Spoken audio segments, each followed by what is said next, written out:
Merry Christmas from the management and staff of ABS.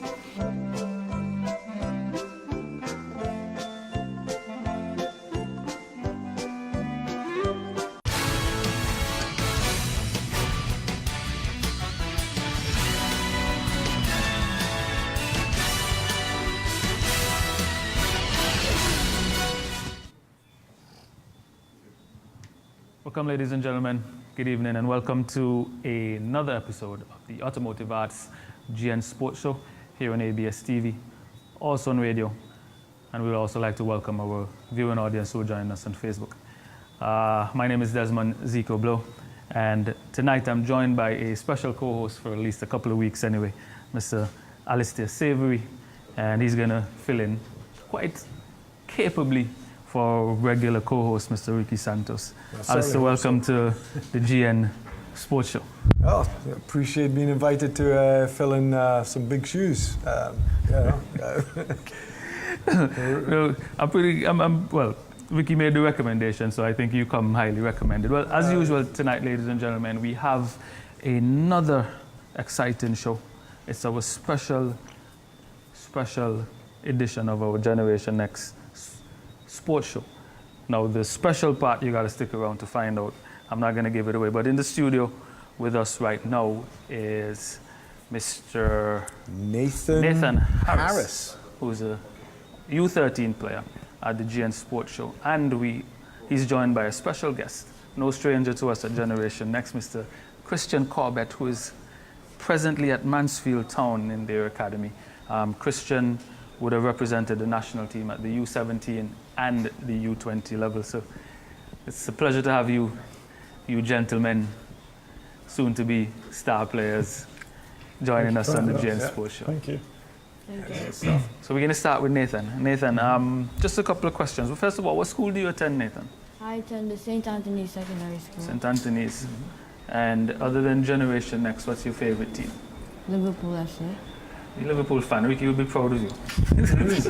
although Ricky supports Tottenham, he kind of likes Liverpool as well. But Nathan, how did you get into football? What caused you to start playing football? Well, my mom showed me how to play when I was very young, so I like it now. And you enjoy playing? Yeah. Who was your coach at Generation Next? Chesley, but I don't know his last name. That's Coach Chesley Brown from Old Road. And how do you enjoy playing for Coach Chesley?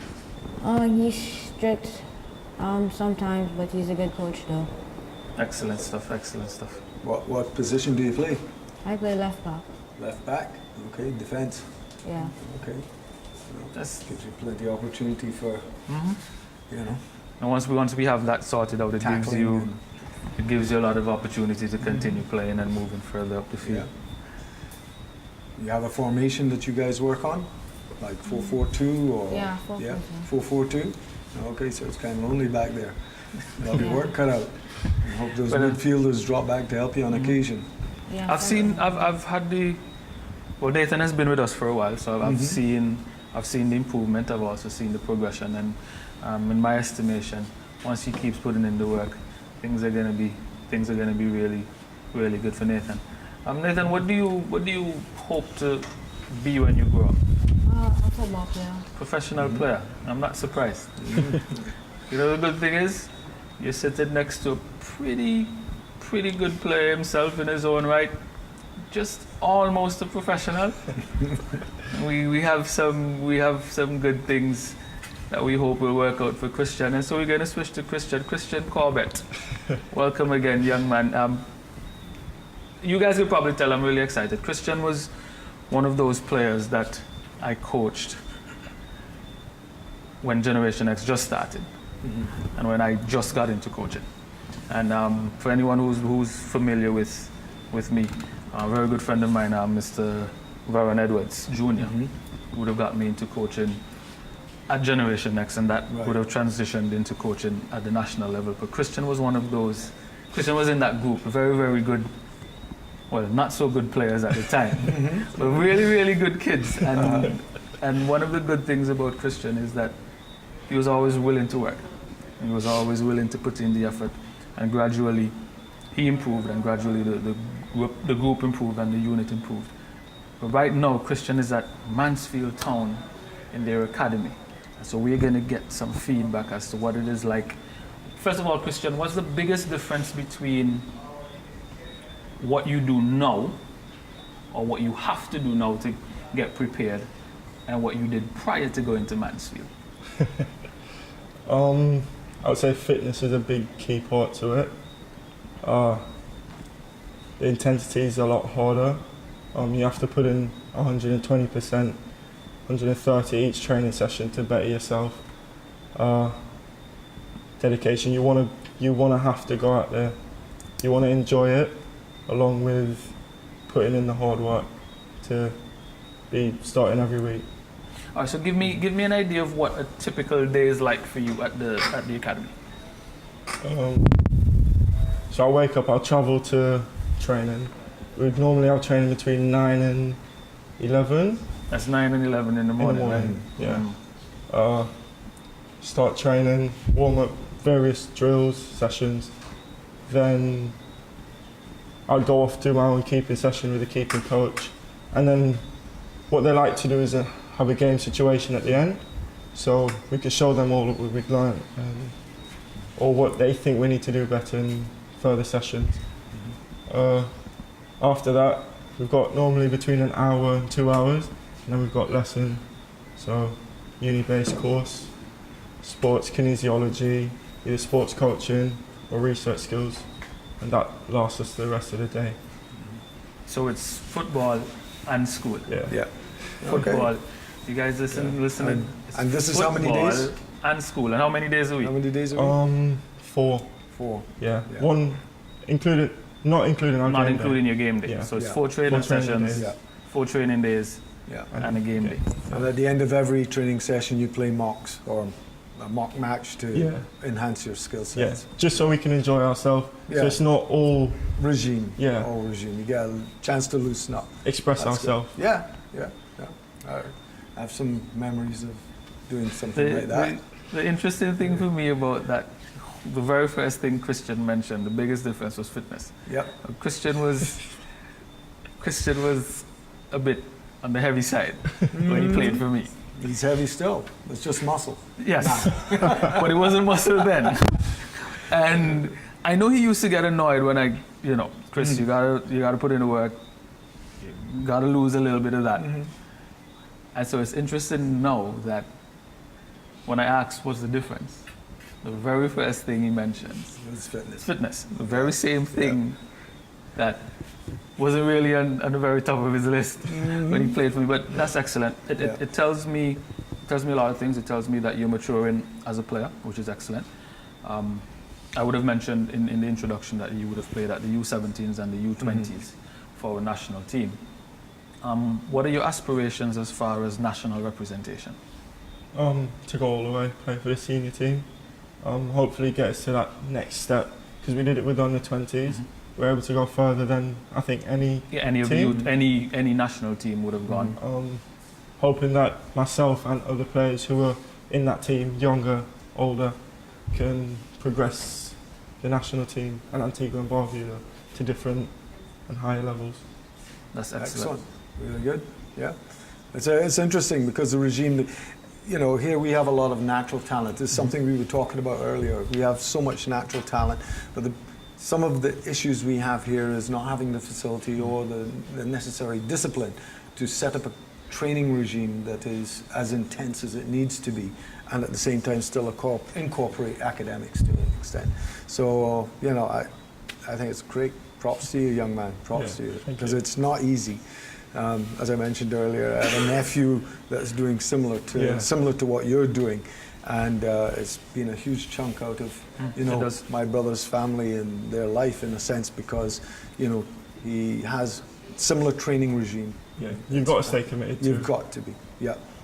Finally, Chris, if you had a chance, and I think something that we need to work on in terms of getting you in and speaking to the present group of players we have at Generation Next, or just generally, if you had a chance to speak to players your age who have aspirations of becoming professional athletes or professional footballers, what are some of the things? Give me a couple of things that you would say. Like I said before, the dedication's got to be there. You got to wake up early, train if you're going to school, if you're working, before and after, so you can put yourself at that next level. Like I said before, the pitches aren't great, that's a major difference, but still, you should still be able to, if you're motivated enough to go out, deal with it, that makes you better as a player too. So when you get on that good pitch, the flat surface, you're there, your first touch is great, your passing's accurate, just what you got to do. Excellent. Got to want it. You got to want it. Want it. And that's the Want it biggest more than anybody difference. else. You got to want it. Excellent Alright. work, young man. So one of the things that we do whenever we have young players on our show, Nathan, shout out time. Anybody you want to give a shout out to? I'll give a shout out to the St. Anthony's footballs under 14 team because we did good in the recent tournament we had and came second. Excellent, excellent Very stuff. good. Excellent Very stuff. good, young man. Christian, I know you coming in was quite a bit of surprise to your family, so we'll give you a chance to make up for that. For make up for showing up. Just give a shout out. Anybody you want to shout out really quick? Hi mum, dad.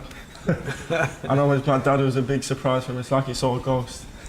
It's kind of priceless. I remember doing that a couple of times to my parents until the second time around, and my mother was like, I think "Don't do that again." I think the Christians probably need some sun as well. Up there, it's real dark at this time of the year early, you know. Yes, so guys. 4:30, sun's gone. I know. Seeing the sun and not being able to feel it. Huh? You know? Yeah, exactly. Feeling the No cold fun at all. more. You know what? Thank you guys for spending some time with us. So that was Christian Corbette, Generation Next, former Generation Next player, U17s, U20, national player for Antigua, right now who's at Mansfield Town in their academy, and also Excellent. Nathan Harris, on the 13 player at the Generation Next Football Club. Thank you, young men, for spending some time with us. Yeah. So we're going to take a short break, and when we come back, we're going to have a really, really big surprise for you guys. Pleasure Stay meeting you, tuned. young man. Pleasure meeting you. Yep. You too, Attention, young man. Honda and Acura drivers. You and your passenger's safety may be at risk. There are recalls on the way to repair Takata airbags for free. Sharp metal fragments. Christmas is about giving. That's why ACT and Radio Shack are giving away over $45,000 in gifts this Christmas. Babes, can you believe ACT and Radio Shack are giving away $45,000 in gifts? What? Babes, look what I got. Spend $100 or more at any ACT or Radio Shack location, and you automatically win a gift this Christmas. Gifts include laptops, tablets, speakers, and more. Where's our child? Gift more, get more. At Automotive Arts, it's a time of giving. At Automotive Arts, could get huge savings. At Automotive Arts, buy 4 quarts Valvoline, get 1 quart free. Free gift with every oil change. 20% off new Winkle products. Power and hand tools. 20% off our tire with brands. Free installation. 15% off our batteries. 1 year warranty. And maximum. Visit us on Old Palm Road, open Monday to Saturday, 8 a.m. to 5 p.m. Your car, our passion. Coconut Crush! NNL Distributors presents to you Coconut Crush! Friday, December 21st, Hodges Bay. Yes, right with my Blue Jeans been there. 9 p.m. until broad morning. Featuring live from Jamaica, Tommy Lee Sparta. Governor. Yeah, wanna move. And the reggae ambassador, Jacure. Alongside Antigua's top DJs, DJ Jime, King Warrior, Kiana Miss, Thrillford, DJ Teddy, Strangler, Elements, hosted by Ibis the Livest, Oxfam to Trinidad, Artist Team, and from Jamaica, Pantason Movement. $80 get you on the inside, $200 VIP. Get your tickets at Radio Shack, NNL Distributors, the Source Clothing Store, Townhouse Mega Store, and any Fat Boy representative. Hey, Coconut Karasha! Do it, do it.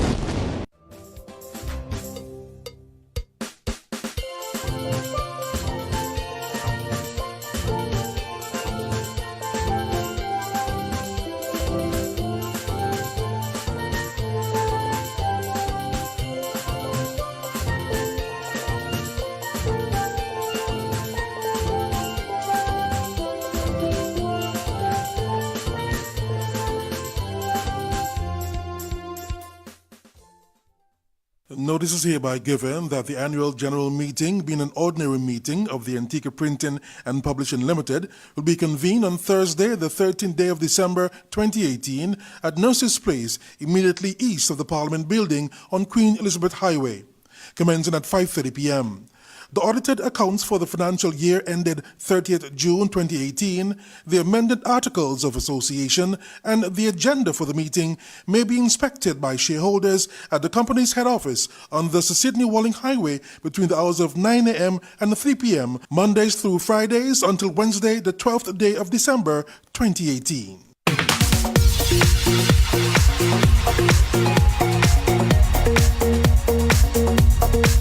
Wednesdays at 8 p.m. on ABS. Labor Matters. We will zoom in on the full gamut of issues affecting labor, from your rights and responsibilities as an employee to the efforts being made to review the labor code. Tune in as we discuss the issues you want to hear about and talk to the people you want to hear from. Share your thoughts and get your questions answered in the new season of Labor Matters, Mondays at 8:30 p.m.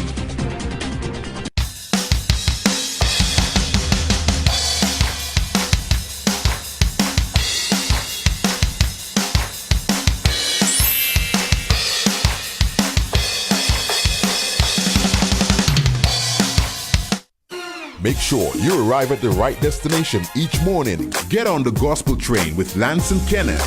Great music and inspiration and lots of positive energy. Tune in every weekday morning from 5 to 6 a.m.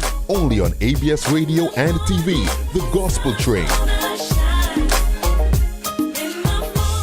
Every weekday, 9 to 10 a.m., join me for Life with Natalie on ABS Radio 90.5 FM.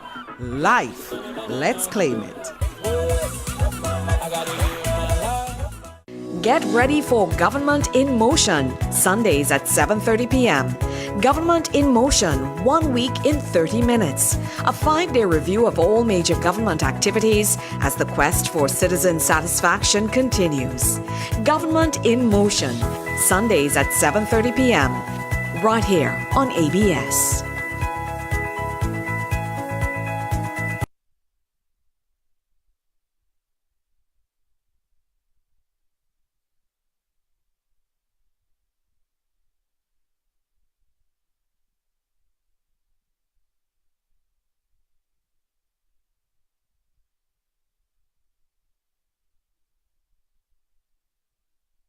My family is gone and I'm so lonely.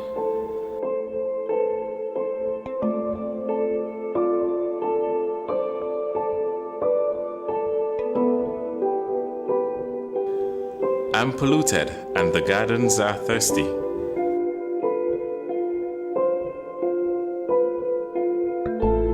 The garbage is building and mosquitoes are reproducing. Lend a hand to plant more trees and use recyclables to reduce litter. The mosquitoes and flies will have less hiding ground and the fish will be able to breathe. Love Antigua, protect the environment. A collaborative message from JCI Antigua, the Antigua and Barbuda Red Cross, and Rotaract Antigua.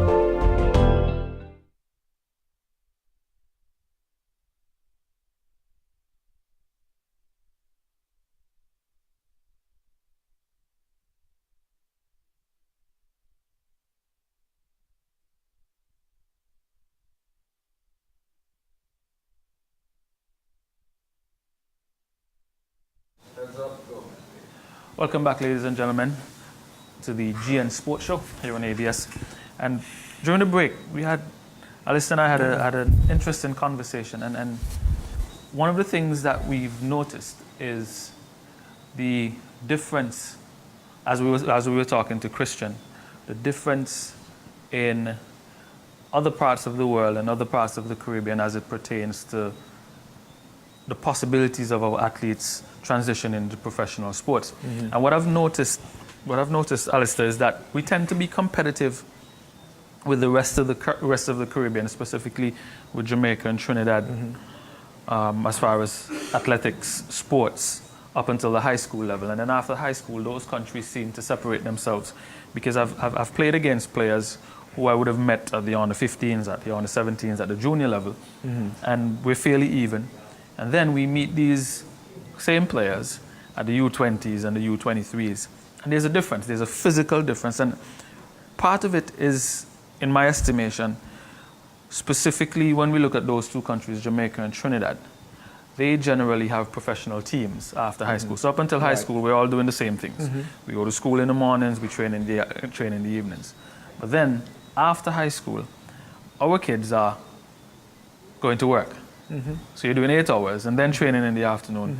Whereas those same players that you would have played against that represent Jamaica and Trinidad and to a lesser extent Barbados, they go into professional systems where they train in the morning and they train in the afternoon. So we're running into guys who've put in twice the amount of training that we have. Correct. And we find that that's where the difficulty is. Well, we have to come at it as, and this is like you said, we were talking about earlier, we have to come at it with a more holistic approach. Clearly those countries have larger infrastructure, sports infrastructure. They also have larger populations. One of the other factors that comes in again is the socioeconomic worth, in a sense, or the strata, because a lot of youngsters in Jamaica and Trinidad in particular will use sports as a way to get out of poverty. And you can see that dynamic play out in some countries, like even in Antigua, where we have a large middle class, we have a level of affluence, in a sense, where our children are not necessarily motivated to get out of where they're at. They're comfortable, as you said earlier, you know. And that level of comfort, if you do not have parental input to encourage them, okay, in their chosen sport, because at the end of the day, it also comes back to our kids. If they're going to swimming, did they choose to go to swimming? Or did we send them? Or did we send them? Because if we send them, that in effect becomes a babysitter. And it is not necessarily what the child is interested in. Expensive babysitter. It is, well, all of them are relevant, because at the end of the day, as a parent myself, all I wanted was peace and quiet. But I know. You know, but the reality is, I mean, if, as Christian pointed out, you really want to do it, you have to. You really are going want to it. put in the You're gonna time. put it in. You want to have your parents support your dream and help you, you know, get to that. So in that regard, it is it has so many different facets that play a part. And we in Antigua, in some ways, we're dropping the ball. We have a lot of young sports people who have natural talent, but they have not got the opportunities to hone them and be encouraged to settle into a regime. So it's a combination of motivation, infrastructure, opportunities. Yeah. I always, and I tell Ricky this all the time, talent is equally distributed. Yeah. Opportunities are not. Correct. Correct. Anyway, it's an interesting conversation. I'm pretty sure we can. Yeah, we're going to expand on it some more over the next few weeks. As I mentioned at the very start, tonight is a special program, and we can pretty much say it's the brainchild of Ricky. And if anybody knows Ricky, this time of the year is Ricky's most enjoyable time of the year. And so, with that said, I am going to go out on a limb and say this plan was all Ricky's own, and we are going to have a special treat for our youngsters, especially those who would have participated in our futsal league, and we chose some of those, and their treat tonight is to meet our very own Santa.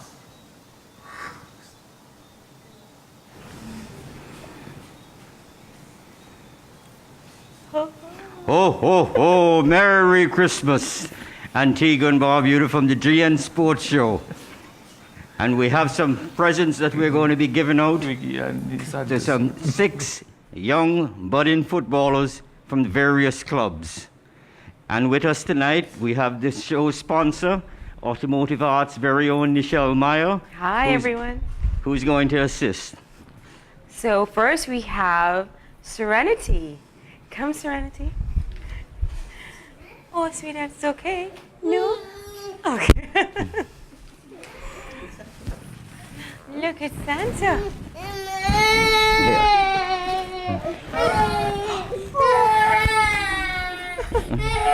Okay. Okay, Serenity. Merry Christmas. Merry Christmas. Merry Christmas, Serenity. Next we have Quante. Hello, darling. Take your time. Come by Santa. Merry Christmas, Sit down, Quante. sit down, Santa. And Merry Christmas. Have you been a good boy? Have you been a good boy? You want to put everything in a big bag? That way you have presents. Yay. Good boy. Merry Christmas. Next we have Kyle. Merry Christmas, Kyle. Merry Christmas, Kyle. This is for you, and this is for you. Come. You're gonna put everything in there? There we go. Merry Christmas. Merry Christmas. Then we have Akeem. Merry Christmas, Akeem. You gonna say hi, Santa? This is for you, and this is for you. So many presents in this bag. Then we have Unique. Merry Christmas, Unique. Here you go. You're a big boy. You can hold everything. And we have Mickyle. Merry Christmas, Mickyle. Here you go. We're gonna stick this in there. Let's throw that in there. There you go. Merry Christmas. And last but not least, we have Samuel. Merry Christmas, Samuel. We're so shy tonight. Here we go. And can I Merry invite Christmas. all my kids to come back and let's take a nice little picture. Come, guys. Come, let's sit by Santa. Display your bags. Come over here. Let's turn around. There we go. Everybody's by Santa. Come over here. There we go. 1, 2, 3. Merry Christmas. Merry Christmas. Ho, ho, ho.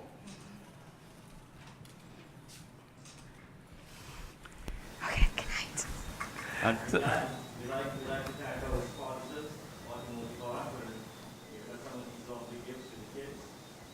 and also the West Indies and the ICC Women's World T20 for some extra presents that you have in there. So everybody's going to have a wonderful Christmas. Are we all going to have a wonderful Christmas? Yes. Yes, say Merry Christmas. Everybody, Merry Christmas. Ho, ho, ho. That was brilliant. Some That was of good our fun. youngsters from our just concluded futsal league getting to have a little fun on the GN Sports Show.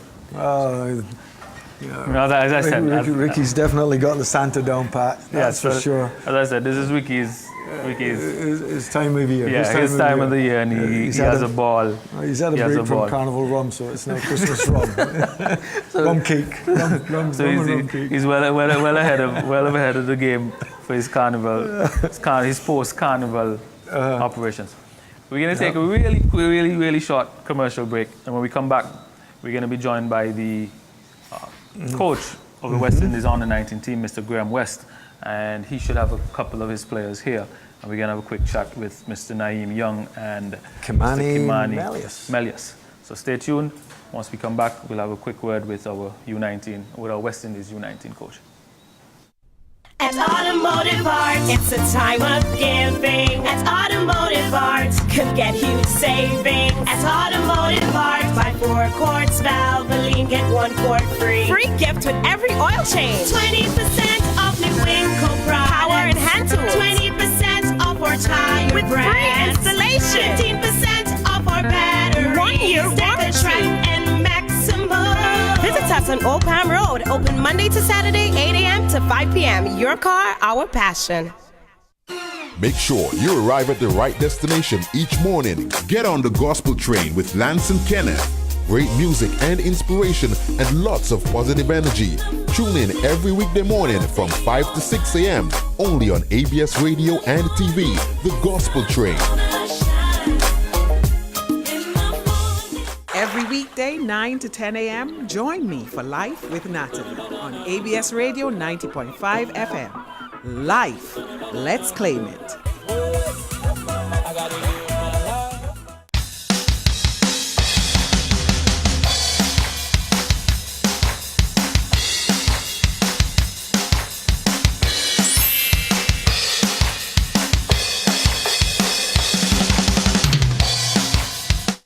Labor Matters.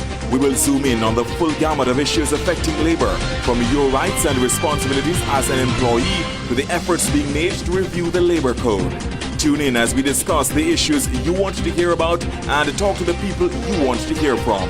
Share your thoughts and get your questions answered in the new season of Labor Matters, Mondays at 8:30 p.m.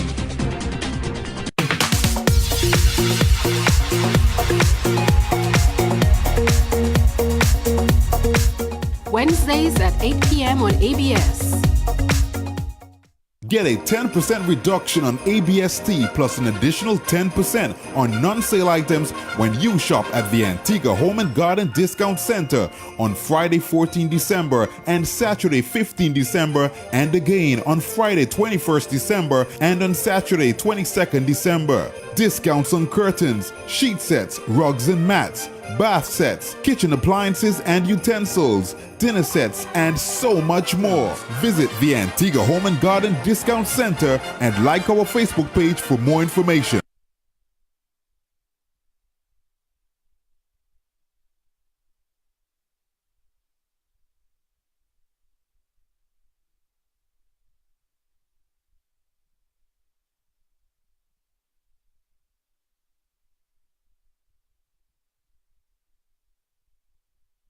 My family is gone and I'm so lonely.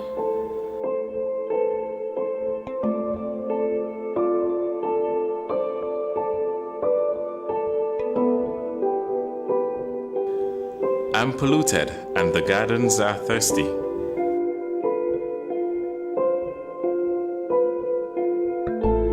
The garbage is building and mosquitoes are reproducing. Lend a hand to plant more trees and use recyclables to reduce litter. The mosquitoes and flies will have less hiding ground and the fish will be able to breathe. Love Antigua, protect the environment. A collaborative message from JCI Antigua, the Antigua and Barbuda Red Cross, and Rotaract Antigua. Get ready for Government in Motion, Sundays at 7:30 p.m. Government in Motion, 1 week in 30 minutes. A 5-day review of all major government activities as the quest for citizen satisfaction continues. Government in Motion, Sundays at 7:30 p.m. Right here on ABS.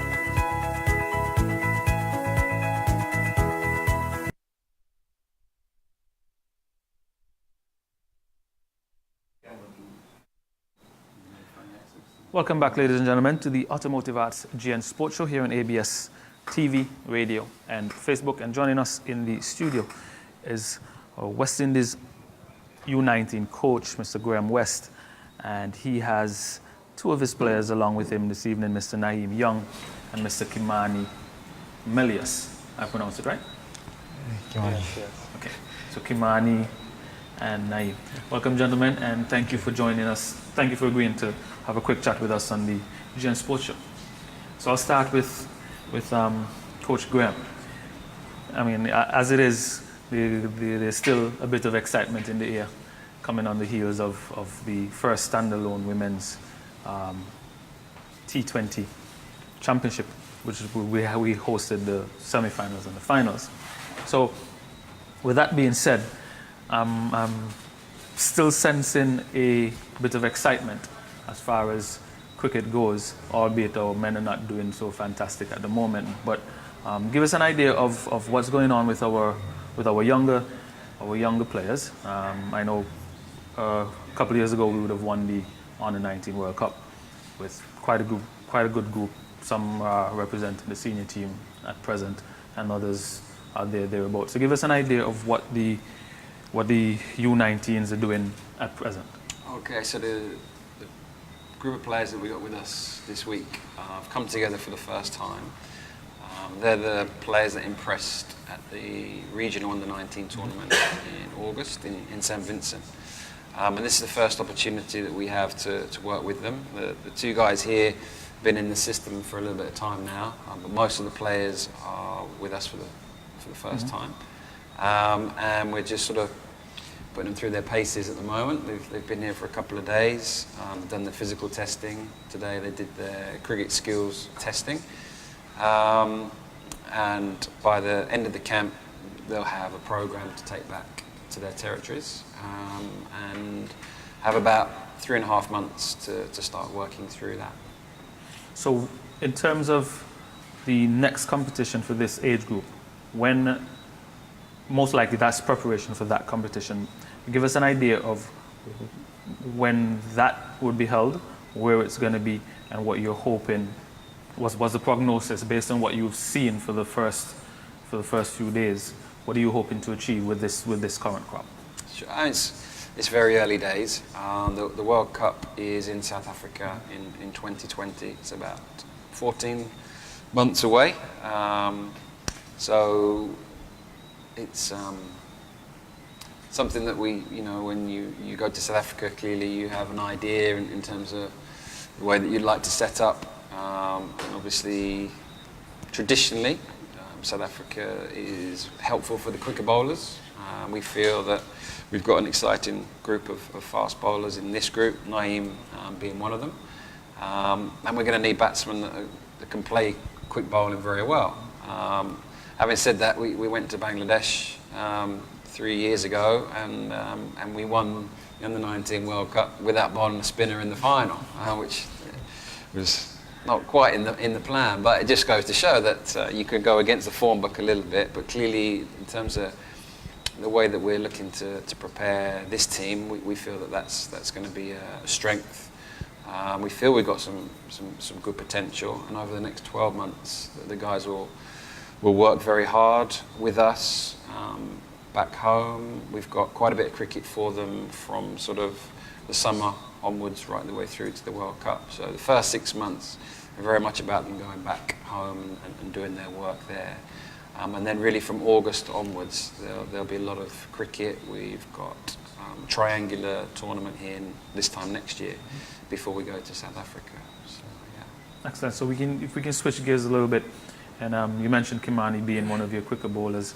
That's traditionally very quick bowler. Nyeem's a quick bowler. Nyeem so Nyeem. Yeah, Nyeem. Both of your bowlers. No, I'm a batsman. A batsman. Okay. Yeah. So we're gonna deal with we're gonna have a quick chat with our bowler first, because traditionally that's what we're about. Mm-hmm. The West Indian idea of bowling is the quicks. So Kimani. Nyeem. Sorry, Nyeem. Nyeem, first of all, give us an idea where you're from and how long have you been playing cricket?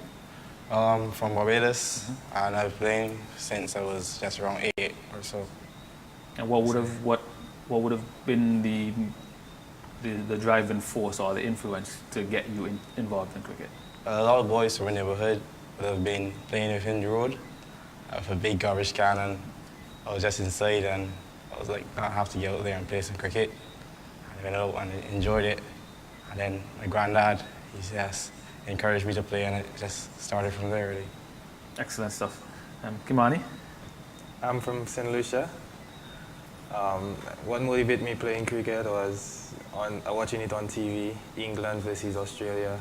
I saw Watson was batting, and I just decided to go on the field near by my home and just started playing cricket. Up until the day I took it very seriously. Okay, so your coach would have mentioned that this would have been the first opportunity to get this elite, and I would class them as elite because sure. you're wearing the colors now.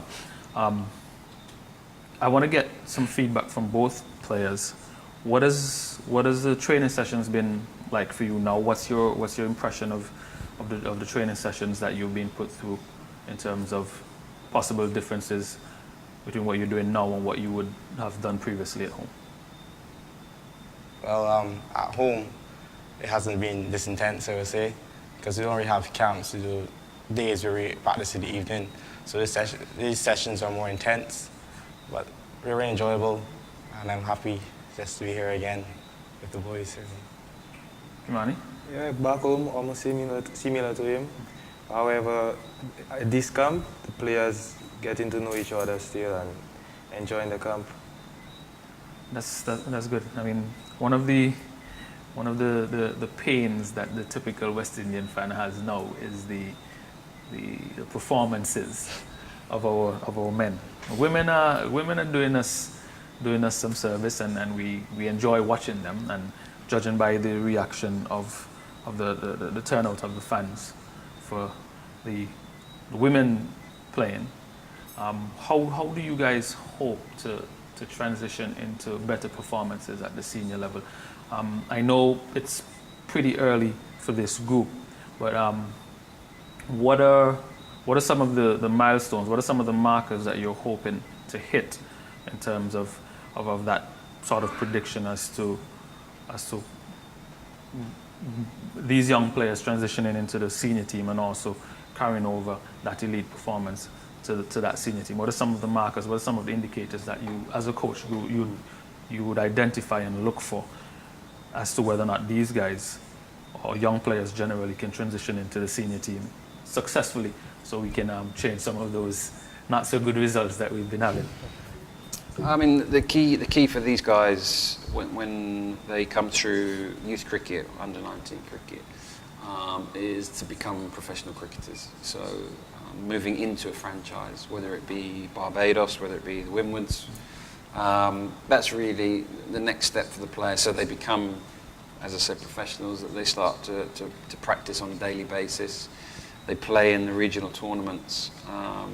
And that's kind of like the next step. You come out of youth cricket to make that jump into senior cricket. You're playing against international players. It's very interesting to see. You're never quite sure how a player's going to be suited. I mean, we saw Alzari go from the under-19 World Cup into the senior team almost within months. And Meyer wasn't too far behind him. And in the last 12 months, we've seen 2 or 3 more of that group progress. Others are finding their way now in first-class cricket as well. And I think that's really the stepping stone for players to move straight into the senior team so quickly is very unusual. You look at most of the other countries, it does take a little bit longer. But one of the beauties of the cricket in the Caribbean for a younger player is that you can make that progression very quickly. Guys like Rutherford recently was playing 1 minute, was playing CPL, and all of a sudden he's had a couple of good performances, and O'Shane Thomas, and there they are. They're in the senior team. They're playing in international tournaments around the world. So there's certainly a lot for these guys to aim for once they come out of youth cricket. Excellent. I'd just like to again thank you guys for joining us on the GN Sports Show. That was West Indies U19 coach Mr. Graeme West, as well as Nyeem Young and Mr. Kimani Melius, and we want to wish you guys best of luck, not only in your training camp but also in your future endeavors, and we look forward to seeing you guys performing admirably in South Africa in 2020. Thanks so much. Thank you.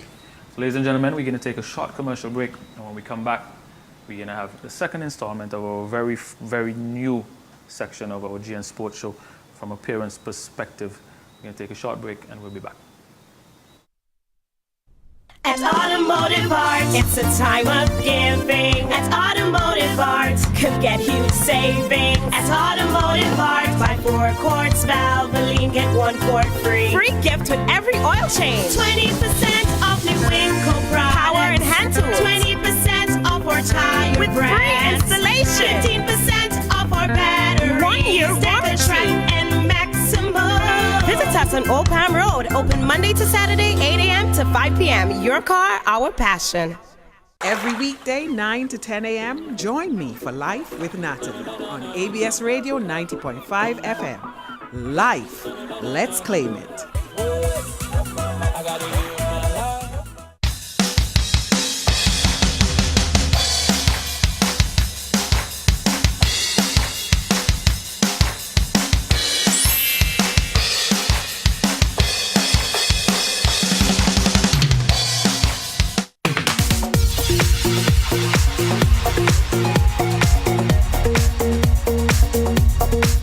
Wednesdays at 8 p.m. on ABS.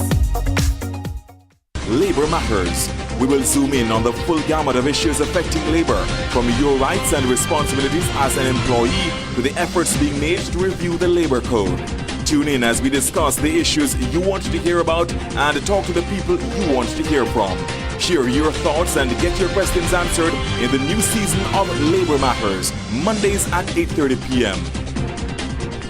Get ready for Government in Motion, Sundays at 7:30 p.m. Government in Motion, 1 week in 30 minutes. A 5-day review of all major government activities as the quest for citizen satisfaction continues. Government in Motion, Sundays at 7:30 p.m. Right here on ABS.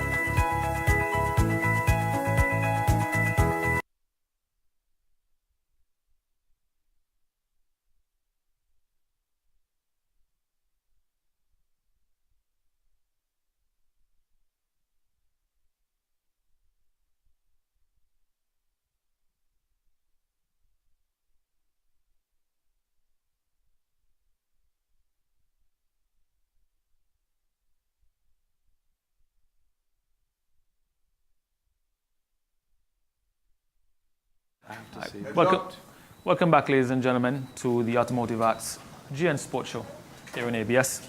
And as we mentioned, as we started last week, a very new segment of our show from a parent's perspective. And tonight we are going to have a chat with Natasha Richardson, who is a parent of one of our bright young players at Generation Next, Marley Richardson, who is doing exceptionally well in football. But Marley not only plays football, he also does swimming. So we're going to have a quick chat with his mom so we can find out what it's like having a youngster who is doing really, really well at both sports and how she balances all of that. Natasha, you on the line? I am. Can you hear us? I can. It's a little bit choppy, but I can hear you. Okay, so we're hearing you loud and clear. Natasha, Marley, to be honest, is one of my favorite players. Although I don't coach him, I enjoy watching him play because he has that passion, he has that drive, and he gives 100% in training sessions and games. And so, as a parent, I think I'm pretty sure there has to be a lot of commendation going your way, and I know you're really exceptionally proud of Marley in terms of his performance. So, I'm sorry, I'm not hearing you very well. Can you hear me now? Very choppy. Yes, that's better. Okay, so I was saying, although I don't coach Marley, he's one of the players I enjoy watching most at training because of his work ethic and his drive and his passion, and there must be commendation awarded, sent your way for that production and in developing that spirit in your son. And so from us at Generation Next, I want to thank you for putting in that work with Marley. He's a real joy to watch and perform. I wish, honestly, I wish we could take the credit. I think I feel sometimes like he's raising himself and we're the chauffeurs. I know how it goes with having youngsters involved in multiple events. You know, I have a couple of daughters who are performers, and the hours that you spend on the road is probably more than the hours you spend doing anything else. So I know how being a chauffeur feels. But give us an idea of as a parent how you balance two sports as well as school. How does that dynamic work for you? Well, we feel kind of fortunate in that, we made a conscious decision, first of all, to move to Antigua, which I think the lifestyle here facilitates family and, multiple activities kind of a little bit more than maybe how we would have lived in the States, because distances are closer, it's easier to coordinate things. And we've just actually made the commitment that it's important, and we just try to do our best to manage it. I was listening to Giselle last week, and she said she never really viewed it as a burden, and I don't think we really see it that way either. And in fact, we quite enjoy all the interactions with the teams and with the parents and with all the kids. It's just such a positive experience for kids and such a positive way to hang out. They're not sat on their video games, playing by themselves at home. They're interacting with their coaches, and for us, the life lessons he's learned from his coaches have been amongst the most valuable things, and have really helped him grow, I think, as an individual. that kind of goes hand in hand with what we were talking about earlier segment in the show when we had a break. You know, and we want to encourage a lot more parents to take that time like you have. I'm assuming, based on what you're saying, you spend a fair amount of time at both the swimming and at the football. So it's not just a case of being a chauffeur, but you are actually playing, you know, an integral part as far as support is concerned and encouragement. Yeah. And of course, that has a knock-on effect with other children. And again, this is something, you know, we have, as I indicated earlier in another discussion, we have a family that's involved in our cycling, which is what I'm part of. And they've been very successful because the family move as a unit, and the boys have been very, very successful in road racing, you know, throughout the region on account of that engagement, that level of support. So I think that's wonderful, it really is. We want to have more parents like you. Well, it's actually a pleasure, honestly. It's fun to watch all of these young people develop into such fine athletes and human beings, actually. And I'm actually, the sport is important. And as I think you were talking about last week, I think it's a great vehicle for further education in the future. But at this stage, it just really provides them with such a great foundation in terms of discipline and a positive way to interact with competition, because, you know, a lot of boys and girls as well are very competitive, and in their early years it's hard for them to express that, and I think they learn how to do that through sport properly. So to me, it's just such an integral part of development as a human being. And love of sport generally for life is such a healthy thing to develop. Yeah, very productive time spent all round. Exactly. Say Mali has shown us incredible desire to improve as a player, but also improve as a person, because even with his interaction with his peers, again, like I said, he's one of the youngsters that I enjoy being a part of, and I want to thank you for doing a fantastic job with Mali.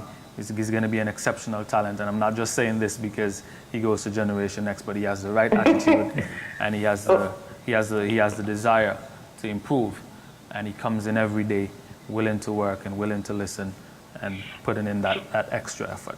Football is truly his passion at the moment, and in his words, his swimming is mostly for conditioning for football, although he's such a competitive person that he likes to compete in any sport. So I think it's a positive dynamic between the two. I know at some point they have to choose, but for now, we're just trying to let him explore and develop. That's excellent. That is really excellent. And I mean, swimming is, again, brilliant conditioner for football, actually for a lot of sports. So, you know, right off the bat, you know, he's going to be healthy as well as perform well. Excellent move. First class. Yeah. Well, Natasha, thanks a lot for joining us on the GN Sports Show. And, it was a pleasure. Give Mali my regards. I hope he has an enjoyable vacation, and we will see him in January. Thank you so much. Have a good evening. Happy holidays. Yep. All right, thank you very much, Natasha. Okay. Bye-bye. Yep. So that was another segment, another installment of our brand new segment from a parent's perspective. And interesting is that there's always that balance between school and sports, and that's one of the dynamics that we must explore, because what I try to explain as a teacher at Otters Conference, if I try to impress a lot upon my students that you're a student athlete.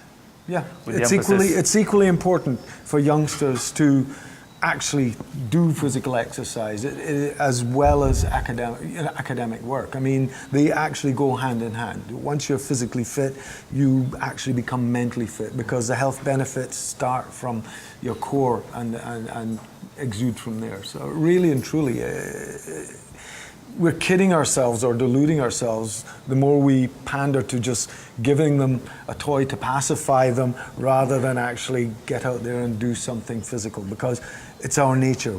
Kids need to run. Don't tell them don't run because you'll fall down. Falling down is part of running. That's part and parcel. And so, you know. What I've found, and it's interesting, I remember having this conversation, what I've found as a physical education teacher, more and more of our students are getting into their pre-teens and their early teens, not developing fully their motor skills. And what I mean by that is that I've seen 12 and 13-year-olds who can't run. Yeah. And when I say can't run, yes, everybody can run, but the mechanics are not developed. They've never been encouraged. Is a problem. Throwing is a Yeah. problem. And so it's important that at a very young age, we expose them and we allow them to be children. We allow them to play. That's correct. The other interesting aspect is, as you mentioned, education and sports. And sports, the fitter you are physically, there's a positive correlation to your performance mentally. And that is interesting because traditionally what happens is it's either one or the other. Yeah, we traditionally parents encourage children to have good grades. Without keeping the balance of physical activity up. When it gets around to like this time of the year where it's coming towards the end of the term and you have an exam, usually the first thing the parents take is a Time sport. out to study. Yeah, sport. Put that to one side. And I had Get a good conversation. grades. I had a conversation with a parent, and she was like, "You know what? Exams are coming up, so my son can't come to training." And I asked her a very simple question: training is an hour and a half. How much time does he spend during the day on his phone? And she looked at me like, interesting. But you could see it's not something that she would have thought about. It has so become rather than and I told her, pervasive. rather than taking the hour and a half that he trains, we could increase his study time by him spending less time on his phone or less time on his tablet. Yep. And so we need to get away from that culture where our kids can't do both things. Yeah, but in a sense, it's our generation or some of our generation being lazy in the sense that they're going to say, well, you know, look, I'm going to have me time and I will give my children what they want to pacify them. And, you know, it leads back to the discussion we had earlier where some sports become, in effect, babysitters, which is what we don't want. You know, the sport is not a babysitter. Sport is there to balance, give your kids balance. And as Zico says, you know, education is important, but it's just to have it correlated or worked with sports is massively important for all children. And it's important for students to understand that you're a student athlete, with the emphasis on student. That's important. But our parents must understand that we have to allow our children to pursue athletics as well, because that can be used as a viable vehicle for change, not only in the child's life, but also affecting the rest of the family. Well, it allows them to also vent. I mean, where you have physical sports, I mean, I played rugby back in the day, now I do cycling. Again, it's a form of channeled aggression. Kids get frustrated, they get wound up about things. Bullying is an issue. There's a whole variety, a gamut of issues that go on in any school because it's children's first baptism in life, dealing with people all around them. So it becomes actually, you know, this is where I think a lot of the well-being comes out of sport, being, you know, a sports student, because they have an opportunity now to vent, take out through physical activity some of their frustrations, allows them to focus, have mental focus, training regime. Initially, our hours are quite lax. We need to step up. And this again, you know, it's a holistic approach. We have to come at it on a lot of different planes. And even within our cycling club, we have challenges and we're working towards creating a more family-oriented atmosphere so that even though there's competition, it is done in good spirit, but more importantly, that we can't leave the kids behind academically. They must move forward as a collective. Excellent points. And again, it's another conversation that we will definitely have to continue. We will be back in. We'll definitely have to continue. We'll have a lot of time because Ricky, you'll be filling in for Ricky, so we'll be fine. A couple more weeks of this, but I'm good. We're going to take our second break on the GN Sports Show. When we come back, we're going to have our conversation with our resident doctor. Sorry, our third break. Thanks for that correction. Our third break, and when we come back, we're going to have our resident doctor in the house, Dr. Rick Millis from the American University of Antigua, and we're going to continue our discussion on knee injuries and possible rehab opportunities. Stay tuned, we'll be back shortly with the Automotive Arts GN Sports Show. At Automotive Art, it's a time of giving. At Automotive Art, could get huge savings. At Automotive Art, buy 4 quarts Valvoline, get 1 quart free. Free gift with every oil change. 20% off new Winkle products. Power and hand tools. 20% off our tire with brands. Free installation. 15% off our batteries. 1 year warranty. And maximum. Visit us on Old Palm Road, open Monday to Saturday, 8 a.m. to 5 p.m. Your car, our passion. Get ready for Government in Motion, Sundays at 7:30 p.m. Government in Motion, 1 week in 30 minutes. A 5-day review of all major government activities as the quest for citizen satisfaction continues. Government in Motion, Sundays at 7:30 p.m. Right here on ABS.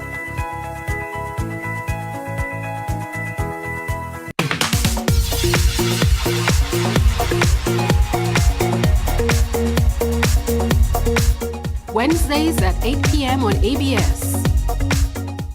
Every weekday, 9 to 10 a.m., join me for Life with Natalie on ABS Radio 90.5 FM. Life, let's claim it.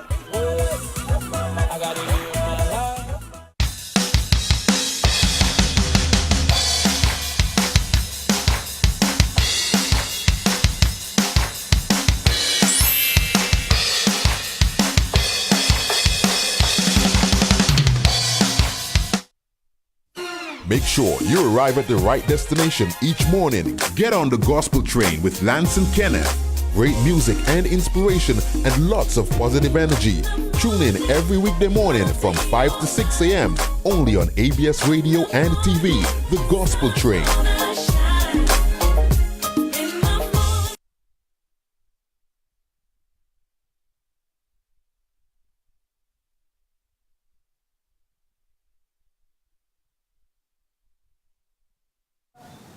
So we're back on ABS TV and radio and on Facebook with the GN Sports Show.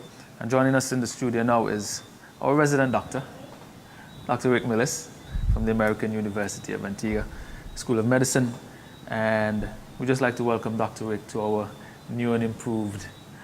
Last time you were here, we were only on radio and Facebook. So now we graduated a little bit to the TV station, and we'd like to welcome you. And thanks, moved thanks out of the closet into a studio. Yes, I'm impressed. I'm impressed. I hope we don't scare the audience away, because I thought I would come in and you would have a makeup artist for me.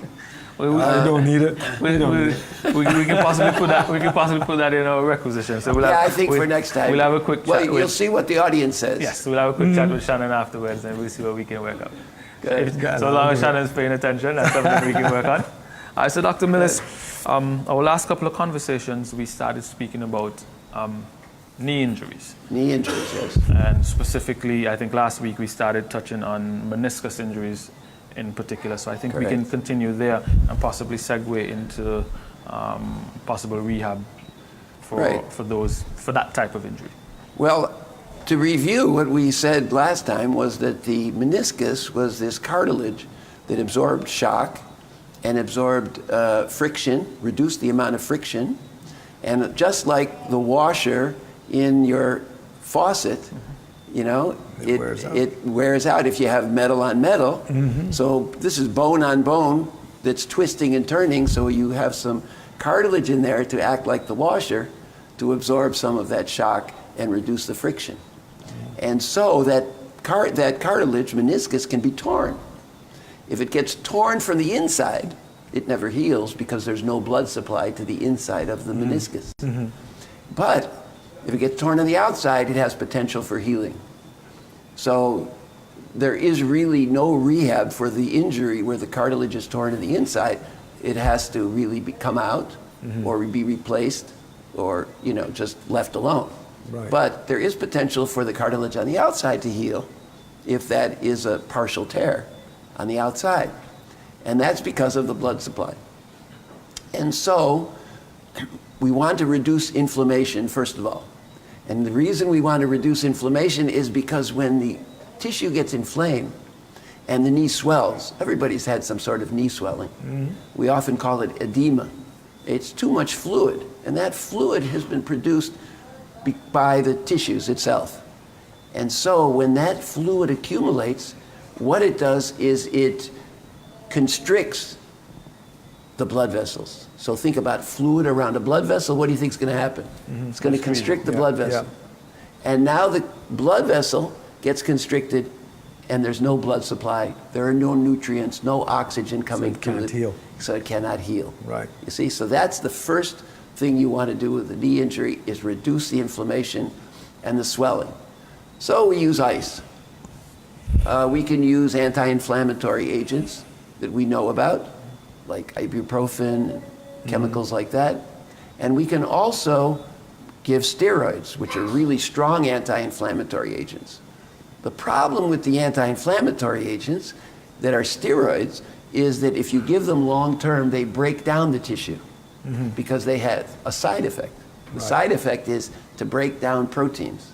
Well, we all know that proteins are the most important chemicals in the body for rebuilding. Right. Exactly. So they break down the proteins. So that's the story of the meniscus. Now let's go to the story in the knee of the tendons. So we have tendons in the knee too that are attaching the muscles to the bone. Okay? What do those tendons do? Well, those tendons are absorbing energy from the muscle.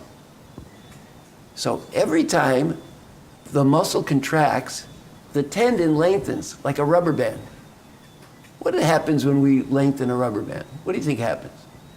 It stores the energy so that when you release the energy, the rubber band, right? You can generate force, right? We called it elasticity. So when the muscle contracts, the tendon lengthens and absorbs this energy, you see? Now when the muscle relaxes, the tendon contracts more or recoils. It doesn't really contract like a muscle does, but it recoils and it releases the energy back to the muscle. Right. So you have this great relationship between the muscle and the tendon where energy is being transferred from the muscle to the tendon, from the tendon to the muscle. And what do you think that does during movements? It reduces the energy for movement.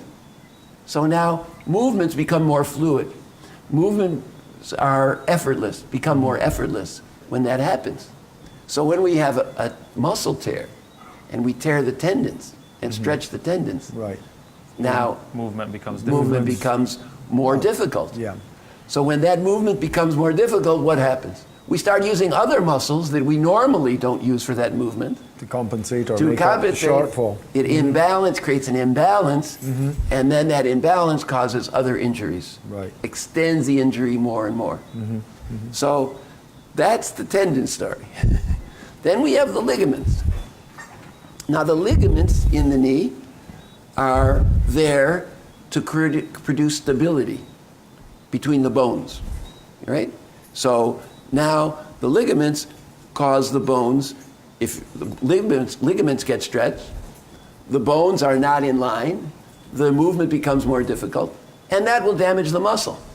Then the muscle will tear the tendon. Yeah, so it's really about alignment. Ligaments for alignment to stop your lateral movement, and obviously that way your muscles work in symmetry.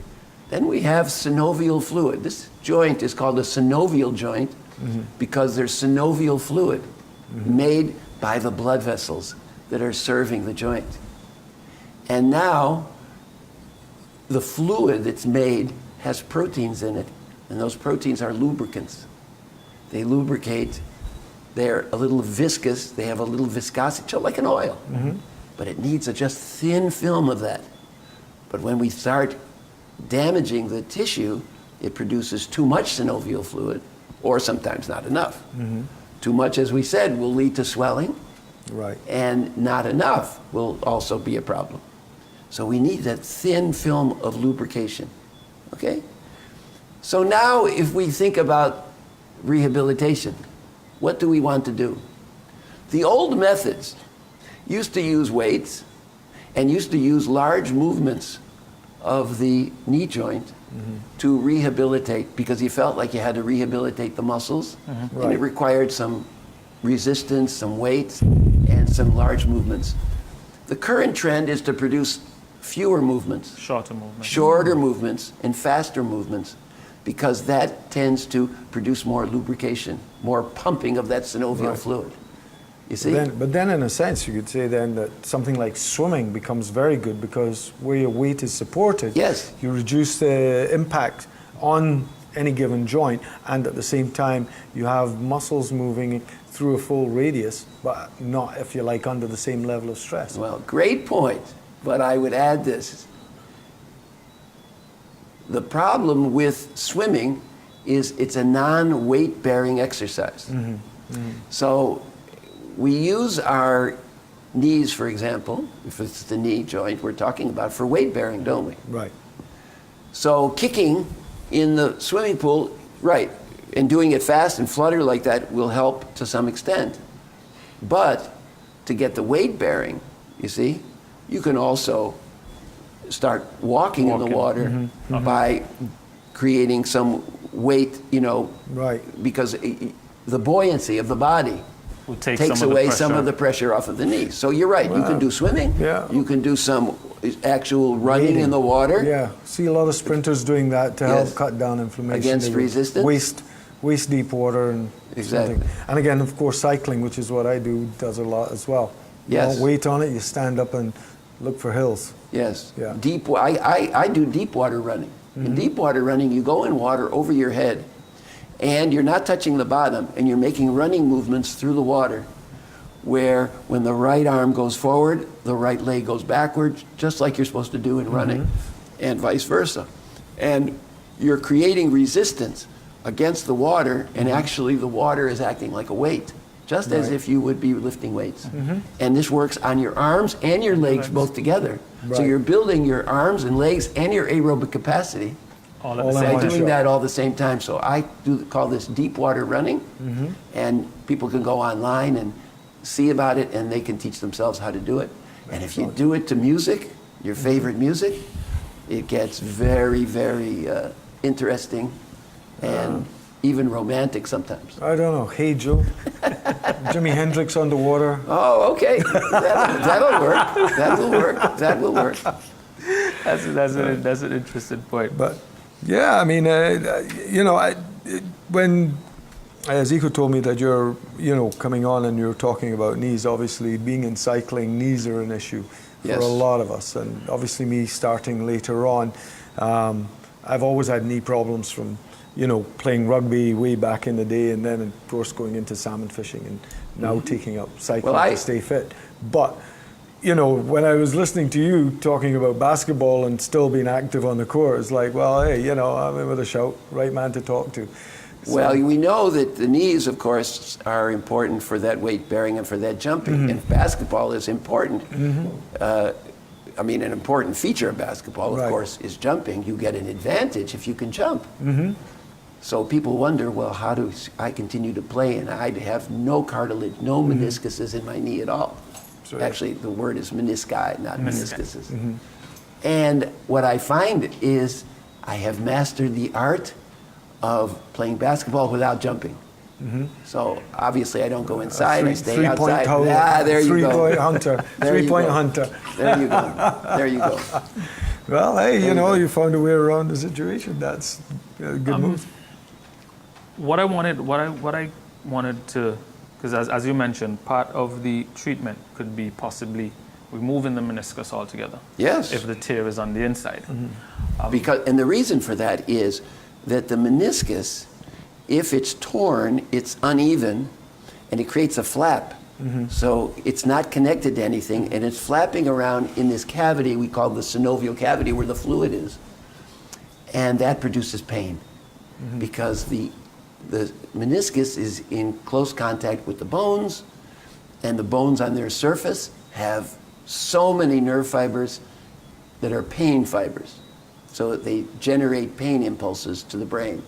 And that's why bone injuries and joint injuries are just very, very painful. Some of the most painful injuries we have. But it's also why we need to encourage our athletes to listen to their bodies, because pain is there for a reason. It is an indicator that there is something not quite right, and get it checked out, get it dealt with. Absolutely. And if you're not going to do those right away, at least rest properly between, each event, because rest is as good a recovery for a wide variety of these sort of injuries. Once you rest and give your legs a chance to recover, or your joints a chance to recover somewhat, True. allows you to go forward. So the old principle used to be that if there was that flap in there, you had to remove it by surgery, right? Arthroscopic surgery or open surgery. And now we're finding the literature shows, the data shows that you don't have to. That many of those flaps will actually wear away eventually, and the pain will diminish. Yeah. Maybe not disappear completely, but yeah. it'll, you know, since that joint is moving like that and that flap is there, what will happen is the flap will eventually diminish. off. Yeah. Be seared Literally off or something. wore off, yeah. In the worn event, off. so here's a question. In the event that an athlete has And by the way, the orthopedic surgeons probably don't like me saying that. in the event that the meniscus has to be removed, what are the possibilities, let's say, of an athlete still being able to compete at a high level? If very low. Very it's a low. reality check. It's a reality check. Yeah, the reality check. Your very days low. are numbered. Now there are treatments now, modern day treatments like stem cells that are injected into the knee to try to get the cartilage to regrow, and sometimes that's very effective. But usually, what I find when I look at that literature, it's effective in people who are otherwise sedentary, not athletes Active. who are Yeah. active all the time. Right. You know, but perhaps if they were to rest for a year and not do sports for a year and got the injections, perhaps you know that would work for some, especially if they were young. Right. You see. Then there's what we call platelet-rich plasma, PLP, that's injected along with it. So we take the plasma, the part of, Blood which is plasma. one of the components of blood is the watery part we call plasma, and we enrich it with the platelets. We take the other cells out, but it's basically platelets and plasma, and we inject that. And the person's platelets create growth factors that stimulate the cartilage to grow. Okay. So, and sometimes they add electrical stimulation, and there's all kinds of things that are being done to try to regrow the cartilage. It's coming But along most the of way. that research has been done not in, elite athletes, but in sedentary people, older people, elderly people like. Well, not like me because I'm not sedentary. still very But active. elderly. I'm elderly, at the but end not of the day, it sedentary. comes back to, everybody try and stay active. You can be overweight or whatever, but if you're active, you're going a long way to helping yourself. Well, that's true. Remain active, whether it's just walking. Obviously, running is higher impact, obviously, but there's a variety of other things that you can be doing: swimming, cycling. But staying active is massively important.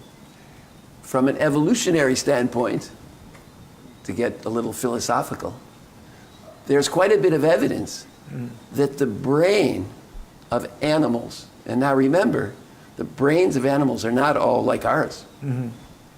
Grasshoppers have very small brains. So if you tell somebody they have the brain of a grasshopper, you're not giving them a compliment. Clearly. That's what I used to say to my ex-wife sometimes, and that's why she's my ex-wife. Probably. Hope she's not watching. Any calls about litigation. But if you think about it, so this brain controls the muscles, right? No matter what animal it is. Even the grasshopper, but it's very small because grasshopper, what do? They hop around and they eat. They don't do much. But if you think about it, or if you look at evolution, the animals that are involved in complex movement, like a grasshopper, which is more complex movement than, let's say, a jellyfish, correct, right? They have brains. And so there's quite a bit of evidence that the brain evolved in animals to control complex movement. Right. So think about it. If we become sedentary and we're not involved in complex movements anymore, we're just involved in simple movements most of the day. Going back to being amoebas. Yeah. What's it going to do to the brain? You see? Yeah. So there's a direct correlation. Direct correlation. You're going to lose brain power. Yeah. Yeah. And we find that happens to be true. Well, it goes back to what we were talking about earlier again as well, where, the balance for a lot of our youngsters with physical exercise, and being school. Sports and academics, and they work academics. hand in hand. All right, Dr. Millis, would like to thank you again for joining us and pretty much intriguing us with your discussions. Remember, ladies and gentlemen, if there's something particularly you may want to have Dr. Millis speak about, be sure to drop us a line at ABS and we'll fit it into our discussion. But again, Dr. Millis, thank you so much You're for welcome. joining Don't us. forget the makeup next week. Yeah, I'll have a quick word with Shannon once we're finished. Send him a heads up on what shoelaces he's going to wear. Pink ones are. You guys are missing the impact of Dr. Millis. Serious thing, pink shoelaces. Pink shoelaces. It perfectly matches his style. I'm going to come in blue sneakers. Excellent fashion sense. So, ladies and gentlemen, unfortunately, this has brought us to the end of another intriguing edition of the GN Sports Show on Automotive, or the Automotive Arts GN Sports Show on ABS. We'd like to thank our sponsors, obviously Automotive Arts, for giving us this platform. We'd also like to thank ABS producer Shannon Davis, cameraman. Again, thank you for joining us on the GN Sports Show. We'll see you next week, same time, same place.